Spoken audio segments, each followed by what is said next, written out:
کہ سب سے پہلے ایئر سیال نے دبئی کے لیے اپنا فلائٹ آپریشن شروع کرنے کا فیصلہ کیا. باقاعدہ طور پہ اس کا آغاز 2 جون سے ہوگا ہفتہ وار. یہ 9 فلائٹس ہوں گی. پاکستان کے 2 شہر ہیں جہاں سے یہ آیا اور جایا کریں گے. جناب اس کے لیے لاہور اور اسلام آباد کا فیصلہ کیا گیا ہے. ہفتے میں 2 بار لاہور سے اور 7 بار اسلام آباد سے جناب یہ فلائٹ جو ہے اس کا جو ہے آنا جانا ہوگا. تو اس کے لیے بکنگ ابھی تک شروع نہیں ہوئی.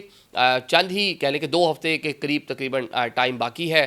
اس کا باقاعدہ طور پر آئندہ چند دنوں میں وہ بھی آغاز کر دیا جائے گا. اس سے پہلے بھی آپ کو معلوم ہے وفاقی کابینہ نے دنیا کے کئی ڈیسٹینیشن کے لیے ایئر سیال کو اجازت نامہ دیا تھا کہ آپ وہاں پہ اپنا فلائٹ آپریشن شروع کر سکتے ہیں. مطلب پاکستانی حکومت نے اجازت دے رکھی ہے. اب آگے یہ اپنے فلائٹ آپریشن کو کس طرح ٹائملی ایکسپینڈ کرتے ہیں, نئے جہاز لیتے ہیں, اب یہ ایئر لائن پہ ڈیپینڈ کرتا ہے. جو ماضی میں جو ان کو اجازت ملی تھی وہ چائنا کے لیے تھی, ملائیشیا کے لیے تھی, سری لنکا, تھائی لینڈ, برطانیہ اور کویت. برطانیہ تو پی آئی اے بھی نہیں جا رہی, اجازت نہیں ملی ہوئی.